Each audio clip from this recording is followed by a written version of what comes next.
मी हे पाऊल उचलत आहे याचा जिम्मेदार फक्त सुजित जमादार हा आहे. माझ्याशी लग्न केलं, खोटं प्रेम केलं, 8 वर्ष राहिलं. माझ्याशी लग्न करून मला इथं घर करून ठेवला.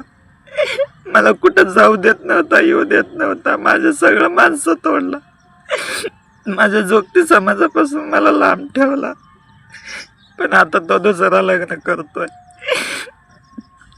माझं हे सगळं व्हायचं जिम्मेदार फक्त तोच आहे. मी ज्योती कोळे अमित. माझा भाऊ फाशी घेतलाय आज. ते सुधरीमुळे घेतलाय की त्याचं 12 वर्ष प्रेम होतं. त्याला फसवून त्याचं सोनं नाणं पैसा वगैरे सगळं लुटून घेतलाय. तो राहत होता पहिला धोतरकर वस्तीत. तिथनं काढून तो वाळ्याला घेऊन गेला. तिथं फसवला. तिथं मारहाण करत होता. भाऊ बहिणीकडे जाऊ देत नव्हता. गेला की बघ म्हणायचं. मागायला पण जात नव्हता. माझा भाऊ जोगती होता. काय त्याला न्याय मिळणार पाहिजे.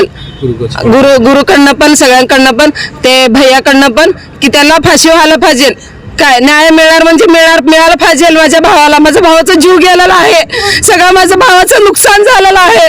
मला भावाला न्याय पाहिजे म्हणजे पाहिजे. धन्यवाद.